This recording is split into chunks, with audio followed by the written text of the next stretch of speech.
Thanks. Right. We're good, yeah. Okay, it's 5 o'clock. I'm going to call this meeting to order of Point Village Council on July the 8th, 2025. I'm going to read the land acknowledgement. Hey, it's 5 o'clock. I'm Hey. going to call this meeting to order of Point Village Council on July the 8th. Okay. We acknowledge that this land on which we are gathered today is part of the ancestral land of the Chippewa, Ottawa, and Potawatomi peoples, referred to collectively as the Anishinaabe. It is through the connection of the Anishinaabe with the spirit of the land, water, and air that we recognize their unique cultures, traditions, and values. Together as treaty people, we have a shared responsibility to act with respect for the environment that sustains all life, protecting the future for those generations to come. Is there anyone with pecuniary interest? No. None. And as Yeah. always, if it comes up, if you realize at a later point, just speak up. And we're going move down to planning meeting, or public meeting. Jim just went to get in the document, so just hold for a second. So we're going to be looking at the proposed zoning bylaw amendment Z01 2025. Thank you. So we are here tonight to discuss application Z01 2025 for rezoning and application 38T 25003 for a draft plan of subdivision. This will be a combined meeting for both applications. With us tonight is Jared Preston. No. Sorry, Jared Wilkins. No. Jordan Wilkins. Sorry. You might have it wrong. Sorry. Jared Preston. You Jordan. Okay. Jordan Folkens Sorry. and Jared Preston. Right. Okay. But you've Um, done this before. yeah, I know we did. So And then just Jordan is a planner with BM Ross, hired by Lambton County, and Jared Preston is a planner for Lambton County, currently assigned to the Village of Point Edward. I will call on the planners to present the applications as well as the recommendations. Gentlemen. Would you step into the bar, please? Could I have a motion to invite the planners into the bar? Also move. Seconder, thank you. All in favor? Okay.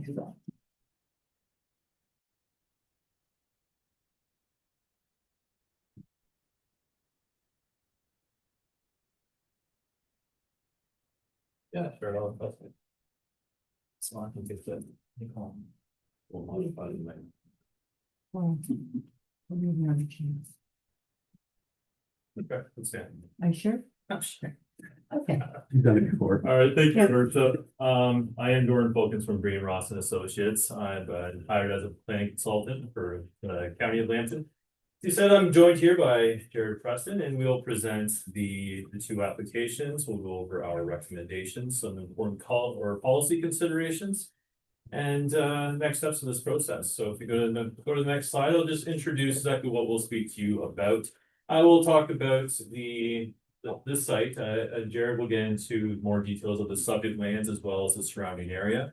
I'll give council a bit of a history of exactly what was approved several years ago, a little bit more of the background of what's being proposed here today, both the rezoning and the subdivision.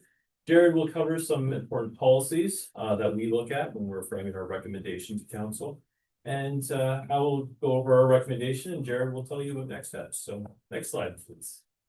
Just pause for a second, just to, if people want to be able to see, maybe if you want to change where you're sitting, instead of straining. Sure. Flip your chairs around.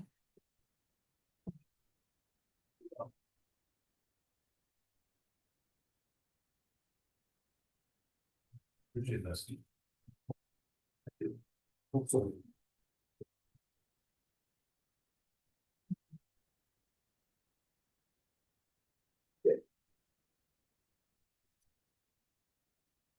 All right, so the subject lands today that we're looking at is 1600 Venetian Boulevard. And I've got my pointer right here. Let's see. It's not showing up very well, Jared. It's not showing up. Oh, but anyways, So that's the area that's highlighted there, in the light blue color. It's around, like I said, it's located on the southwest side of Venetian Boulevard. It's adjacent to the Starlight Casino that you can see on the east. It's got a frontage of about 320 meters and about 2.5 hectares, around 6 acres, and it's currently a vacant property. The site previously had a woodlot with an area of approximately 1 hectare in size, which has now currently been removed. So. Yep, so I'm just gonna go over this surrounding area. So we got lands that are designated mixed use, which permit low density residential uses. The lands are zoned residential marina 1.5. This allows a range of commercial uses, townhomes, and a maximum of 6 semi-detached dwellings. Subject lands are adjacent to the parking area for the Gateway Casino to the west, Blue Water Bridge offices to the north, and then the Bridgman Marina buildings and open storage areas to the south. And there's also some apartment dwellings to the east, right next to the Mariner Village. Thank you, Jared. Council may remember several years ago, this property was subject to a couple of plan applications. The first one was an official plan amendment, and that was to allow low density residential uses on this site. Now, what went with that was a rezoning application to allow townhouses, which were already allowed, but to also allow semi-detached dwellings up to a maximum of 6. It did not include single detached dwellings at all. So that rezoning was specific to the 2021 concept plan that was brought to council back then. Plans have changed a little bit. Once they dug a little bit further into getting ready for the subdivision process, they found that there are some pretty serious constraints on the northwest and southeast sections of the property. Now, I'll get into those constraints in a little bit, but that has essentially reduced this from what was approved in the official plan and zoning bylaws, 36 units was then down to 22, and today, if we go to the next slide, it is actually brought down to 21 units. So instead of the original townhouse development, what's being proposed here today, as shown in orange, are semi-detached dwelling units. So that's a dwelling that has one shared wall and no shared walls on the other side. The yellow parcel is a single detached dwelling, and that's really a remnant because of the restrictions. I'm sure it would be a semi-detached dwelling, but there is enough room once we get into the constraints of the site. The purple area is currently a water lot. The gray area is an informal parking area. It's a gravel parking area. And what's brown is an area that's being proposed for, it's an area where there's species at risk. So this is going to be a habitat creation area. And the green area finally is what's being proposed as parking.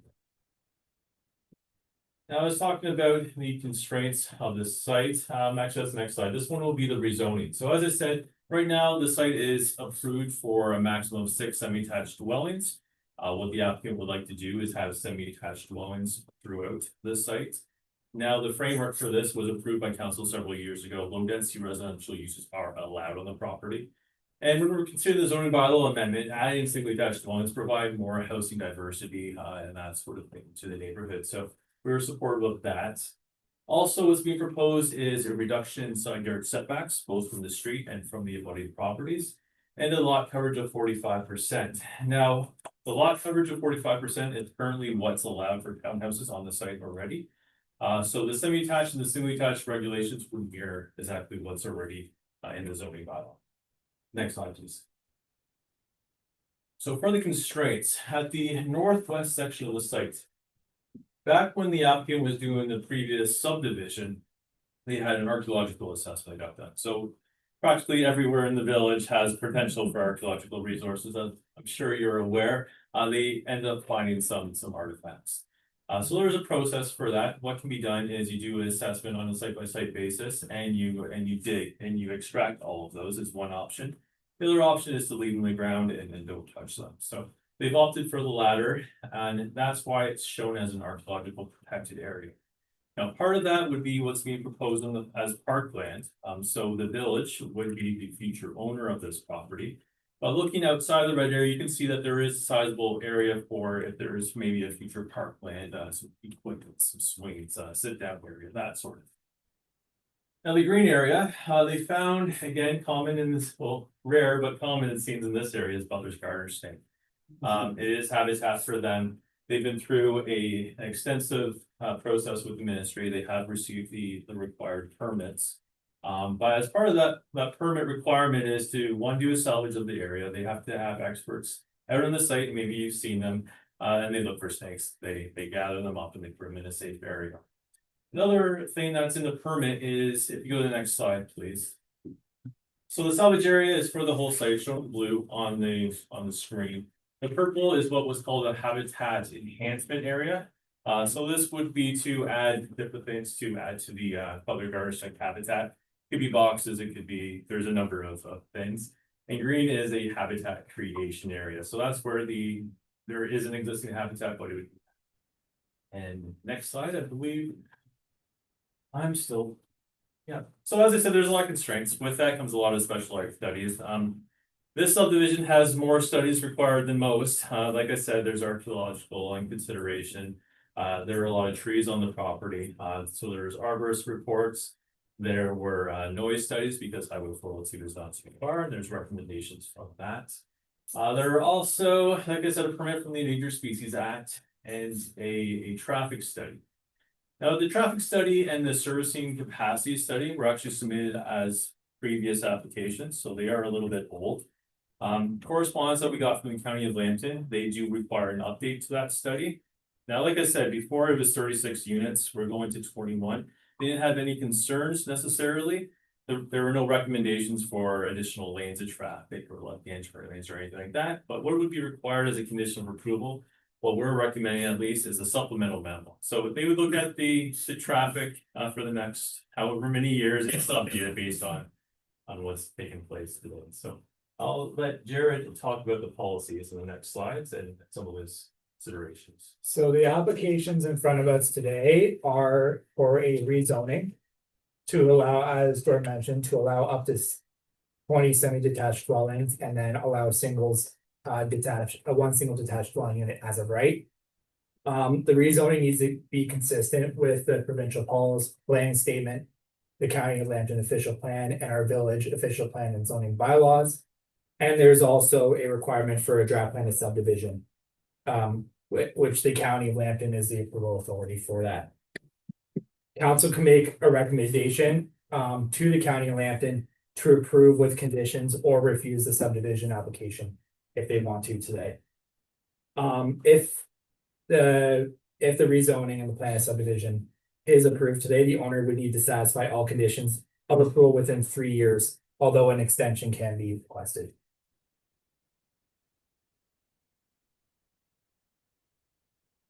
So this next slide. So for the provincial policy statement, this supports development in our settlement areas, which is the area where this development is located, which is developments that provide a range of housing options and density that can be supported by existing infrastructure. The site is nearby Highway 402, and there are land use capacity policies that apply. The applicant did complete a noise study with recommendations of how the proposal would meet noise guidelines from the province. There were natural heritage policies that were required that for habitat of species at risk to be conserved, as well as for the development to conserve archaeological resources and be directed away from natural hazards. There was an arborist report and tree preservation plans that have been submitted, but the trees have been removed and the studies did not include a replacement or restoration plan for those trees. The archaeological area would not be developed at all, but a storm sewer would be located in the area and a future road widening may be located in the area.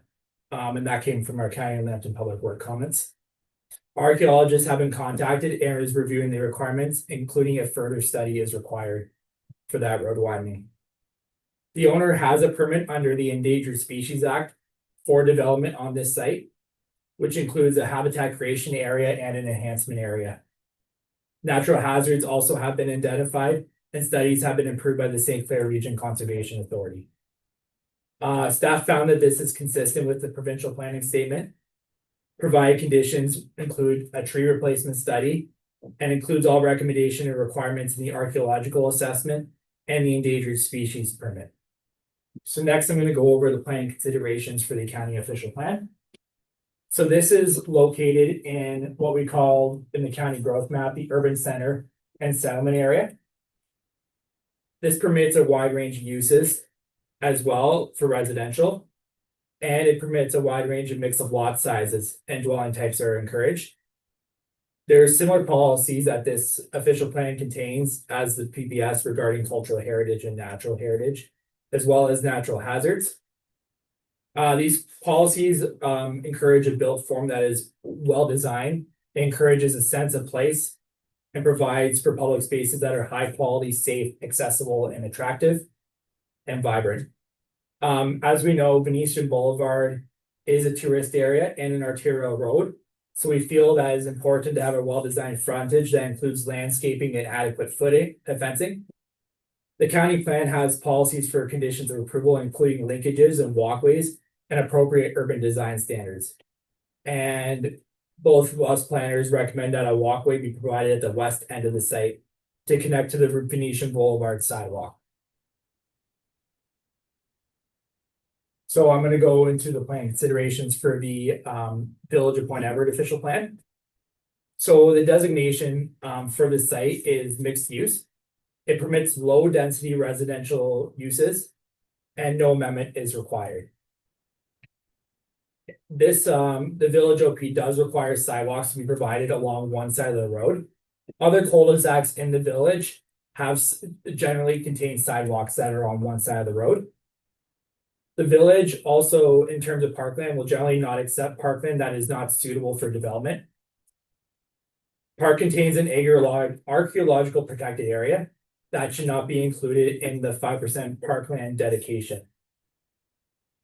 Tree preservation plans and any removal shall be replaced of a similar species. Urban design policies in the official plan promote attractive streetscaping and require landscape plan for Venetian Boulevard frontage. The policies do not permit landlocked parcels and do not support the creation of blocks behind lots 7 to 14. It is the opinion of planning staff that development conforms to the village official plan and subject to the recommended conditions. So I'm gonna go over the circulation correspondence. So the application was circulated to agencies, departments, as well as the general public.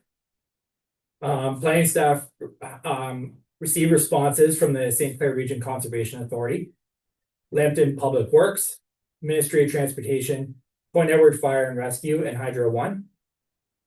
The St. Clair Region Conservation Authority and Lambton Public Works had recommended conditions of approval, and MTO Fire and Hydro One did not have any concerns.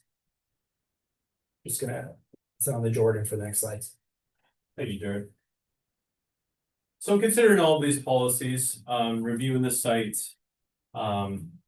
we do feel that we can support the rezoning as submitted. Like we said, the official plan policies do allow for this. We feel that it is consistent with the provincial planning statement in terms of adding a mixture of land uses. The reduced setbacks would also allow for a more compact development, maybe it'd be 20 lots if you didn't have some of these variances. We also support the draft plan of subdivision. However, we do have some modifications. If you go to the next slide, I'll just talk about what that is. The first one is to merge the storm easement. If you remember back to the original plan, there is a storm easement right beside the park. It really makes sense to merge those two together, since they would both be used by the village of Point Edward in the future. With that, we also recommend, and actually, if you can go back to the screen that has the plan, please. Go back, just so as council can see exactly what the second proposed amendment is. Go back a couple more slides, please. And one more, right there. So here's the draft plan of subdivision that was submitted. As you can see, there's an area in brown, purple, and gray. As I said, this area is for habitat creation and enhancement. So Jared touched on the landlocked issue, and I share those concerns as well. Now, the applicant's agent did provide a legal opinion on how they could be merged. We've discussed that with the senior planning official. We have a difference of opinion, but really our primary concern with that is it's supposed to be a habitat area for Butler's Garden. And when you merge that together with the residential lot, people cut their grass. They typically don't like snakes. So when you have this, it's no longer a habitat for the Butler's Garden snake. So that was really our concern. Now, just getting more details into the permit, that area does have to be monitored for 5 years. If later on down the road, they do want to merge that with the residential lots, there is a process for that. You could deem the lots not to be a planned subdivision and evaluate a consent application for each one. So that ability is there for in the future. Personally, we cannot support having those as separate blocks or added to the residential blocks. If you go back to the next slides, I can briefly discuss some of the recommended conditions of approval, and Jared has touched on a lot of these already. If you go back 2 slides, yep, perfect. Just there's some typical conditions that are for a subdivision. So the owner will be required to enter into a subdivision agreement with the village. That's where you put controls on exactly the servicing, parkland dedication, and a lot of other details of the proposal. We're also recommending that there be parkland dedication. As I said, there will be parkland as part of this development. Now, it really comes down to a calculation. How much of that is 5%? That is outside of that archaeological area, and the applicant's engineer or surveyor will be able to give that information later on. Also, a tree replacement plan. There were arborist reports submitted with this application. As some of you can see if you visited the site, there aren't very many trees on there that there were about 5-6 years ago. So as part of that, and Jared touched on this in the policies, there are policies in the Villages OP that encourage trees to be preserved. If they're not, then a replacement of a similar species will be required. Now, we have had follow-up conversations with the St. Clair Region Conservation Authority, and to establish a woodland, they estimate it's about $5,000 per acre. So for anything that can't be provided on site, we do recommend that be provided as a conditional use. Aside from that, other standard conditions of approval are taken right from the applicant's specialized reports. Each one of them did have recommendations, and we recommend that they be included in the conditions of approval, as well as comments back that were received from the St. Clair Region Conservation Authority and the County of Lambton. As Jared said, that involves a road winding near Gateway Casino. There's be a future roundabout potentially, so it's to have enough land to accommodate all of that. And the Conservation Authority has reviewed all the hazard studies, and they have some recommendations in there, such as minimum elevation of openings of the buildings and similar floodproof. And Jared will finish this one. Yep, so the council is the approval authority tonight for the rezoning and can approve the rezoning application tonight. And the county of Lambton, as I mentioned before, is the approval authority for the draft plan of subdivision.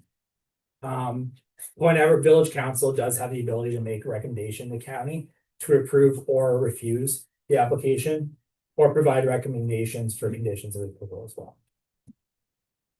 And thank you for your time, and we're both Jordan and myself are happy to answer any questions council or the public may have. Yes, hi, may I ask a question? Sorry, so just first of all, it's council first, Okay. so then we'll open it up. Are there any questions of council? Yeah, want to let everybody change their chairs around while we wait? Pardon? Want to let everybody turn their chairs around? Oh, Or sure. we'll just, I just want to look here. okay, Okay. okay, so I just have 2 quick questions. The original plan had to access at the back for fire department in case the only access was blocked. That's been removed, has it? Through the chair to the councilor, there is one access off of Venetian Boulevard. I don't remember a second access at all. Usually for lots that are 21 lots. I'm not aware of any policies in the village official plan. Yeah. Usually a second access is more when you have 50, 60, 70 Okay. lots. Usually something 21 wouldn't require that second, but Okay, with that said, and we can speak to the applicant after, and they are here to present. But there would be a future walkway potentially. There's area between the archaeological resource and the single attached dwelling. okay. There could be access there for like emergency, like a gated emergency access potential. And I think it may have just been talked about at the time, and access from the casino's parking lot, but it maybe never got to the plans. Okay. And then in the map where there's the species at risk protected area in people's backyards, that the brown along the bottom, how will that be divided from someone's backyard? Will there be a fence, or is it just, please don't go there? Through the chair, the recommendations are in the Endangered Species Act permit that was received, but generally speaking, yes, there'd be fencing requirements. Okay, on their side of that, That's my understanding. I don't have the permit in front of me. Okay. I know that there's temporary measures for fencing. right? Long-term measures, I'd have to review the permit. Yeah. Okay, thank you. Anybody else? Councilor Londu? Through the mayor, to planner. Is there any consideration for a crosswalk from this? Side of the nation across? We have one similar down, further down. With their, provision to put in the plan that we put a crosswalk in there for the residents. Cause they either have to go. One way or the other to legally or to safely cross the street. Let's see one. Sure, through the chair, to your question, great point. There was a traffic impact study that was submitted. It's my understanding that's something that they looked at. As you said, there is a pedestrian crossing to the east a little bit. It is a bit of a way to walk, but they run their numbers and they do their analysis. From what I understand from that report, it's not warranted here. And maybe that's something when there's improvements to the intersection just to the west of the site, maybe there's a more pedestrian friendly opportunity there. Where you could just have more like shorter trips for pedestrians. Could be an option, but as I said, that report will have to be updated. As part of the scope of that, we can get them to look at that again, if council chooses. Thank you. So I had a question about the trees. So the trees don't have to be like for like. We can look at, or if someone looks at what it would be the best variety to be built, because some of it was scrub. Certainly through the chair to yourself, there were arborist reports already. Okay. We can look at that in a bit more detail. And what we're not talking about is one tree replaced for everyone removed. It's more of an area. So it could be a slightly less maturity and we can work with the applicant towards exactly what's required. And the condition would be to the satisfaction of the county of Lambton as well as to the town or the village when you have that subdivision. Thank you. No more questions off council. Has there been any new correspondence submitted after the submission of this report? I haven't received any. Okay. Would the applicant or representative wish to speak to the application? Yes, your worship, I would.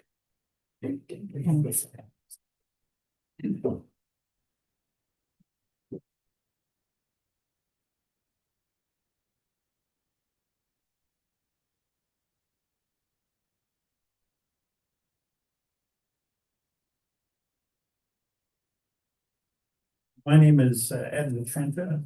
I'm George Murray Shipley Bell. I am a emitter assisting on the development. I won't keep you too long, I hope. It's been a long road to get here. Couple of the points that Jordan brought up with and one of the councilors brought up about these blocks. I really just want to focus on those. The balance of the report is not an issue. If we look at the blocks, first I'll start in the corner where the parkland is proposed. There's really no issue there in terms of merging the blocks together, because if they're both conveyed to the village, then it doesn't matter. The common ownership is fine. The next section that deals with the lots at the back of the residential lots, I think you hit it right on the head in terms of the practical issues there. It's this situation, not exactly the same, but the situation with blocks that are joining to a residential lot does exist in other subdivisions in Sarnia, and it was handled essentially the way we're proposing is that these blocks do get conveyed with the lot together. The concern that I think the planners are raising is that they don't want these things conveyed to somebody and then they're landlocked. But I'm not sure who would ever buy them, but that can be regulated by subdivision agreement can state specifically that these have to go with the adjoining lot in any conveyance. Legally, we can create one PIN, which is a property identifier number under the land title system. And so when anybody searches the title, they'll see that these two are together. The issue of species at risk, maybe I'll just jump to the big piece for a second and then I'll come back. At this point, the applicant's not certain as to how that's going to be dealt with in terms of future ownership. We believe that likely the best scenario is that that piece will be owned by all the people in the subdivision. And so they will have a 1/21 interest in that. And that way they can control it. They get access to it at all times. But now if you include those blocks at the bottom in that, then it becomes somewhat difficult, because if you have a fence there, and then there's another fence that, I can't remember what the depth of the block is, 10 feet. So it's gonna be a strange situation where you got a fence and then another fence potentially and a 10-foot strip. I see that as being something that will not be maintained, and would likely be that place where probably garbage will end up. I believe again that you can put in the agreement, and we can do it through restrictions on the title, that the owners have to maintain it, and you can put warnings in there that they have to maintain it, they can't build on it, they can't do anything to it. And that we believe is a better way to regulate the use of the property, as opposed to having this one strip that just runs along the back with two fences. We don't think that's going to be very attractive. In my experience in the city, whenever you have laneways or anything of that sort, people just eventually treat it like their own anyway, and the fences come down and nobody's going to monitor it. There is monitoring for, I believe it's about 5 years, but after that, there won't be anything more. So we just believe it's more practical, and there's not a whole lot to gain by keeping these separate. In terms of the water lot, again, at this point, we would like to keep that separate. We believe the village can regulate that again through the subdivision agreement. It may turn out that that's going to be dealt with exactly like the piece beside it, the species at risk area. And it will be for use by the owner. So if there's owners that want to put boat wells there, then they can do it. So at this point, I guess what we're asking is that those conditions for merging all these blocks be not included, and can be handled through the subdivision agreement process. And again, it may turn out that eventually these will be can be merged together if it's going to be common ownership by all the owners in the subdivision. So that's really, I think, the only difference. We would like to keep the blocks separate, not for purposes of transferring them to somebody, because that's not going to happen, but really just so that we can then decide which way we're going to go with it. And I think those were really just the blocks. I think were the only points of difference. I'm happy to answer any Deputy questions. Mayor Grimes? Thank you, Mayor Hand, through you. So not all neighbors get along. Mhm. So you're saying these 21 homeowners would decide where they're putting boat wells and sharing the property? Will there be a condo board to oversee this, or will they just all get along and decide who gets to tie their boat up where? How will that be managed, This is not a condo, right? so it's that process isn't there, but essentially it will work in the same way. What we've been discussing is setting up an association, which can be an incorporated entity. But it's not a for-profit corporation, it's just, it's run like it's a nonprofit organization. But each landowner is a member of that association. Mhm. And so that association has a board, has officers, and they're the ones that get together and they'll make the decisions, but whether they get along or not, there'll have to be decisions made, and presumably as long as there's a majority that can make the decision, they'll make the decision. Just to follow up, if I may, through you, like, I'm not sure 21 boat slips and boats would even fit in the water lot. So like who gets, how would they decide who gets turned down, who gets it? Sorry, I didn't mean to make the implication that there'd be 21 there. There may never be any there. Right. I mean, it may be just, one of the discussions we had was it would just be, a walkway and like a boardwalk there. Okay. That people can just, go there and sit there, put chairs or whatever they're. doing. Fish or whatever.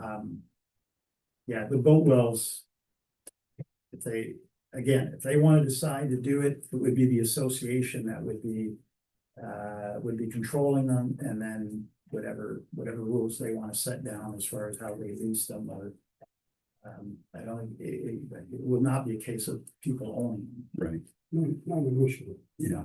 And then follow up on the species at risk area, again, owned by 21 people. Mhm. Will they be required to pay for the landscaping or I know it's not gonna be cut like a grass field, but that part of it, will that be that association that will cover any work on that?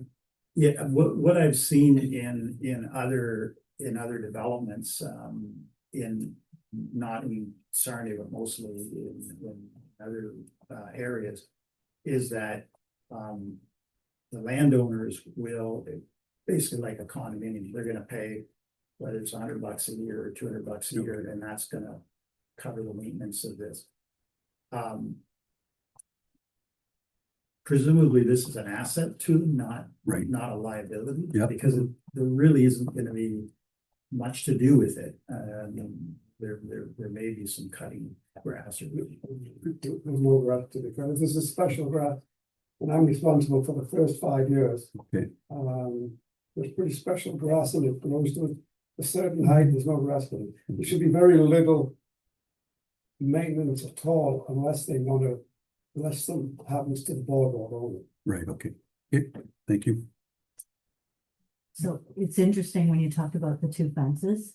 I actually lived in a house in Point Edward where that situation existed.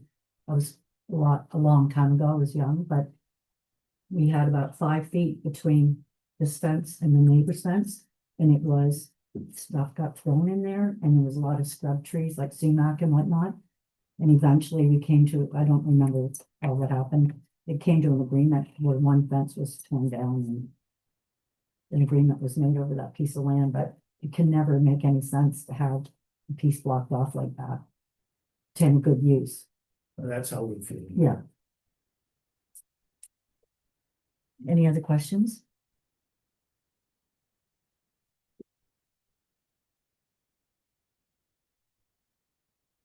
Okay, so are there any questions or comments from the public, either in favor or opposed to the application? Anyone that chooses to speak will need to identify themselves and provide their address, please. Is it okay, Your Honor? I'm sorry I didn't follow the proper. That's okay. You It's okay. Yeah. got reined in.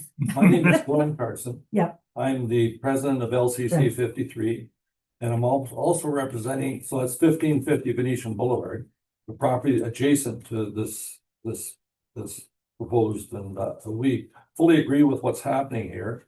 And then I also am representative of 1540, which is the new building there. And Nick's allowed me to be a representative from that. When 1540 was built, it was given a variation. So it had less parking than the province required, okay? And there's I think if you guys look back, you'll find a variation was given in their short 15 parking spots, okay, or something like that. I don't know if you guys are aware of that or, okay. So, we've been, looking for a way to solve that problem because we lost a lot of our parking spots when they they appropriated their property. And we were looking at looking up here, it's block 25, which is already a gravel parking area. So, we had approached Al on the possibility of, in the future, if it's all agreed and the subdivision's passed and things, of acquiring that property between our two properties and getting increased parking spots as it is a parking area right now. And that would fulfill the provincial requirements, the variance, go beyond the variance for 1540 and allow us some parking for 1550 that we've lost. So we were hoping, as it is now still an existing parking lot and there's very little movement of animals and things on that area, that this could be approved as it stands. If we go back to section 26 or 25 there, we go back to that one. Sure. And it could be a parking area that would bring 1540 up to the provincial standards and allow us for the parking area we lost at 1550. So that's what I was here to talk about today. I don't know if, parking is always a challenge. The 3 Ps are parking, pets, and plants. So that's one of the big P is the parking. So I wanted to bring that before you and ask you, I don't want to interfere with Al's project here, but he's been kind enough to talk to us about this. And I wondered if you'd consider that because we're going to have a very big parking problem there. You can't park on the street there. So there's no visitor parking to speak of at all, not even enough to meet the provincial requirements at this moment. Cool. Do you like to speak? So, Mr. I'm up Merrick? in Merrington, I live on Hillcrest, Elizabeth. I'm the owner of the property. I have been at discussions with Glenn and it's been very good and we, he is on the right lines there. But I think I've been fair to Glenn and he realizes we have to walk before we can run. Yeah. There's no agreement actually in place for what they'd like to do. Personally, after 5 years, I just want to get over it. I just want to move on and get out of this.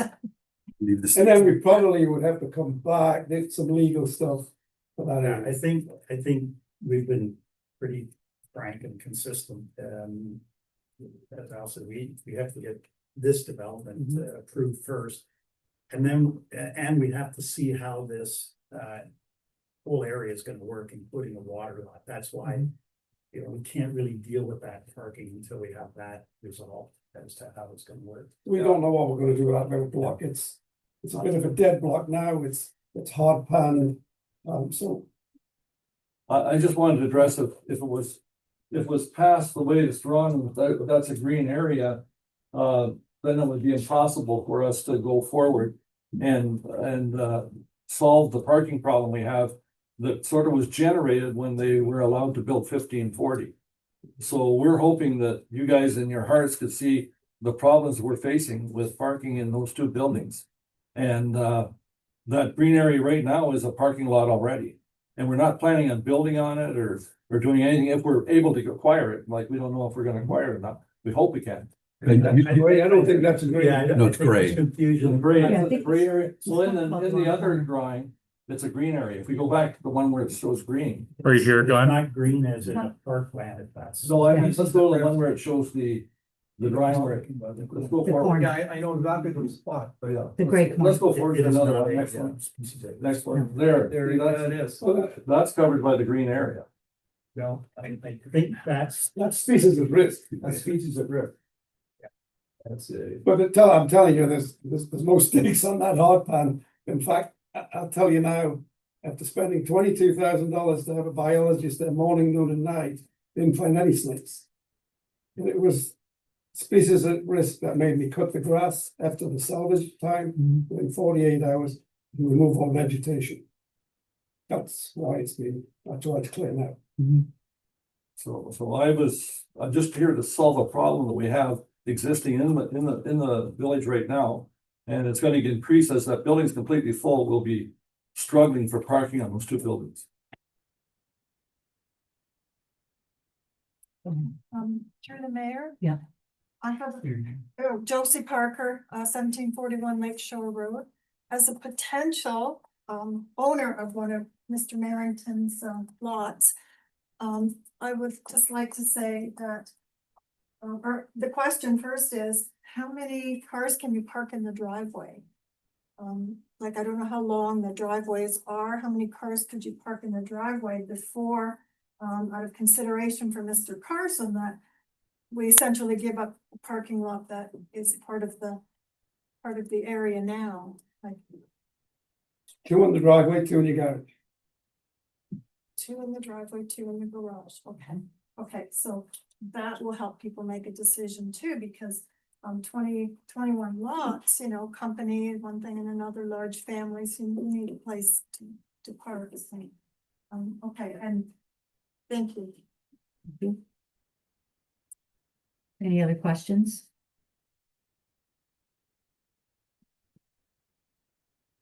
So. Is there anything else that the applicant would like to address?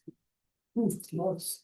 Yeah, well, yeah. No, I think, Very good. again, really, the only issue is really, blocks, just. Right. We'd like to keep it the way that we proposed it.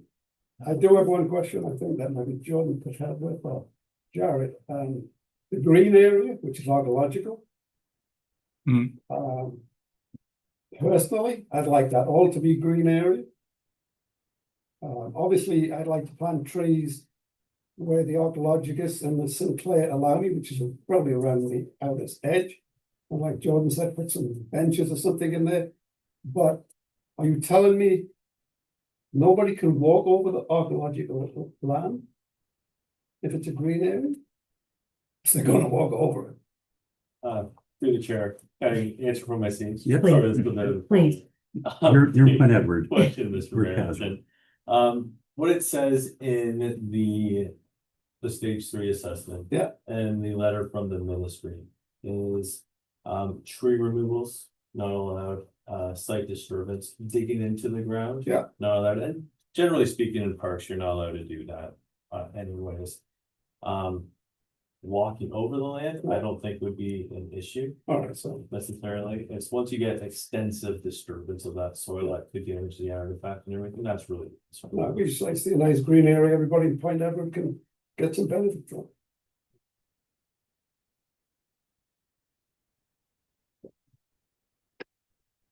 Just, I don't know how you want to address the issue with the parking. To me, it sounds like it's something that you're gonna park and go in good faith and see what you can do in the future.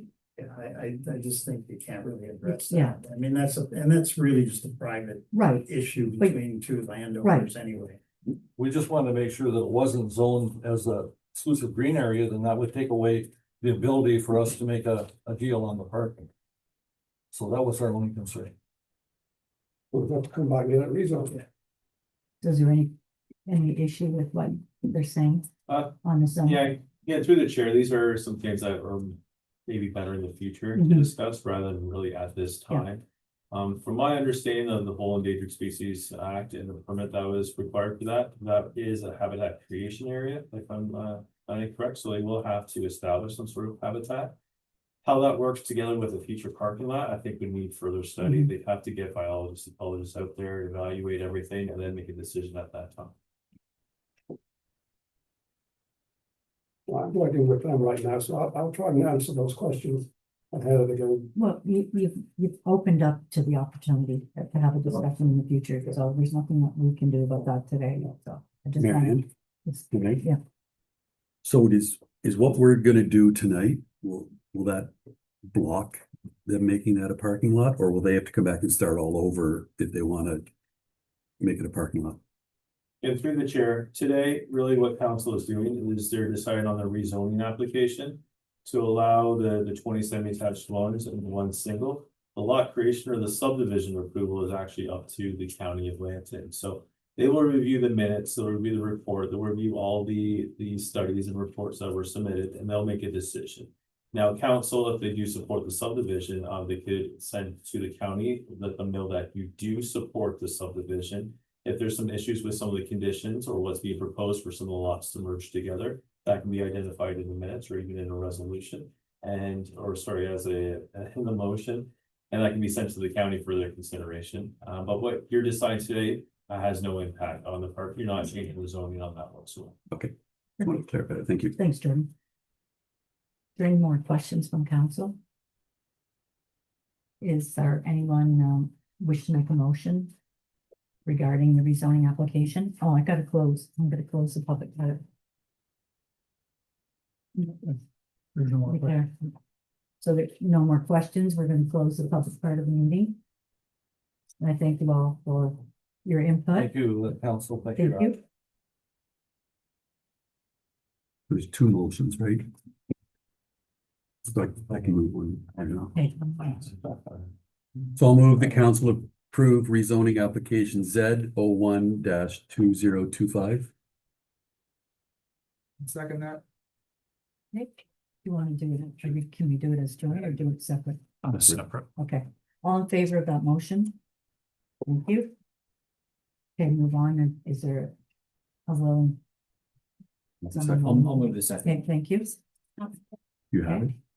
Yeah, it's right in front of me. You wanna read it? Oh, sorry, Sure. do you want me to read? I can read it, that the report and comments from the public be received and that council recommends to the county of Lambton, they approve the application subject to the draft conditions of the approval. I'm gonna. Seconded by Council Noctor, all in favor? Okay. So just as a reminder, there is a 20-day appeal period.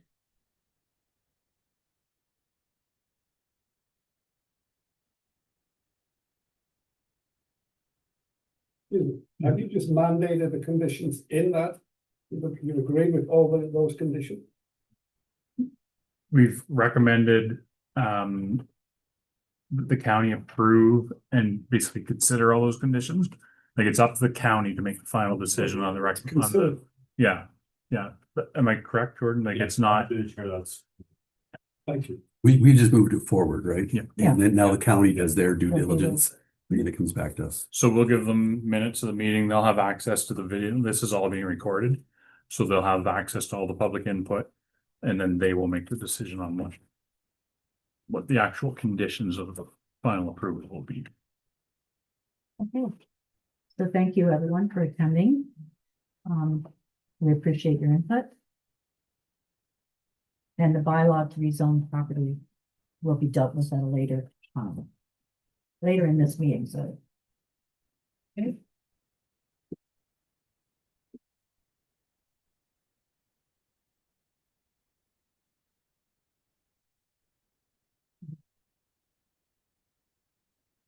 Now we are moving on To to number 10. Business?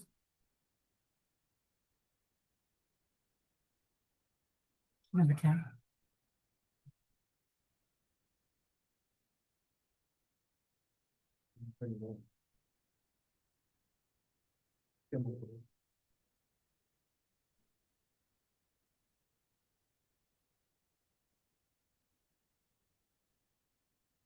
okay, yeah, you're right. Sorry, Okay. just took me a little bit to Yeah. get there. Okay, so moving on to number 10, the new building and environmental services. For several years, council has been reviewing the need for a new building at the Environmental Services Department Pollution Control Plant. The design and location of the building has been determined, and in 2024, the decision was made to go to tender on the building. Upon closing of the tenders, the engineer we were working with indicated they could no longer support us with the completion of the project. Council subsequently directed staff to approach and the new engineer to review the design work and tender the building. The engineer has now indicated that they have not identified any substantial changes in the design of the building. Staff would like to obtain final approval to proceed with the construction of the new building, subject to the contractor with the low tender amount agreeing to the price to the bill for that price at this time. Documentation from all past meetings of the Environmental Services Building Committee has been circulated for council's information. Construction of the new Environmental Services Building has been discussed for approximately 7 years. Staff is asking council to approve moving forward with awarding the tender of this project.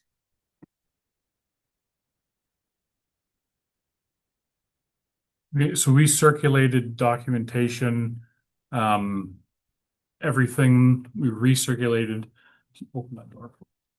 Recirculated everything that, ever was sent to the building committee. And then also there was the document circulated to a council meeting in, I believe it was April, that broke down all the costs for, you know, all the, not just the building, but all the additional, like, there's work that needs to be done around removing soil, and there's fiber optic work and like a few of those types of things. So I recirculated that as well, and then prepared a bit of a memo explaining where we've, you know, where we've been over the last few years with the project, and we have a recommendation that council would like to discuss.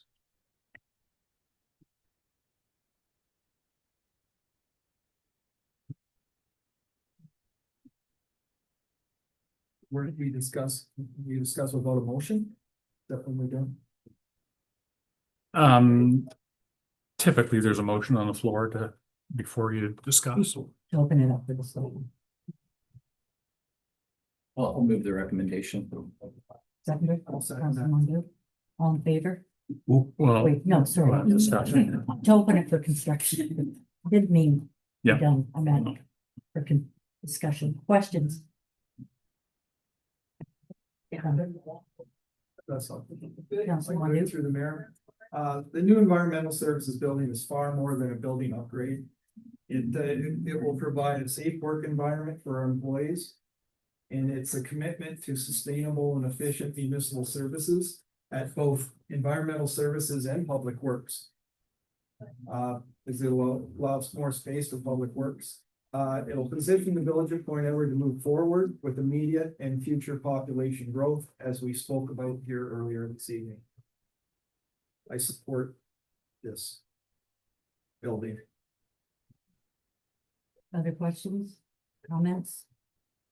Deputy Mayor Grimes? just want to thank Jay and Jim for putting together the comprehensive package. I know I requested it and it really helps us to make sure we have all the information in front of us and not have to search it down. So I do appreciate that.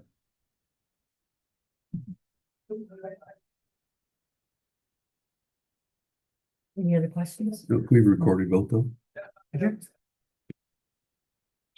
No, leave, doors gotta stay open. Recorded vote. Please.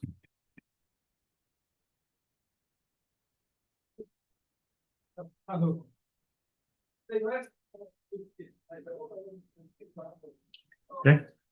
Councillor Mondu, In favor? Councillor Noctor, In favor. Councillor Burgess, In favor. Deputy Mayor Grimes, Opposed. and Mayor Hand. In favor.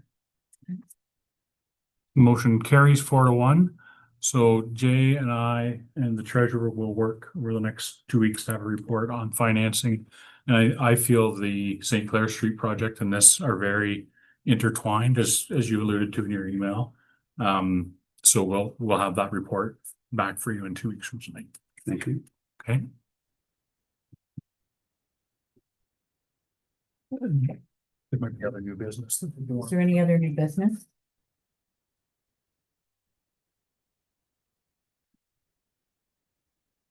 Okay, moving on to community events and public announcements. So as a reminder, Mackinac and Point Edward is Saturday, July the 12th, and looking for people to support the Rotary Breakfast.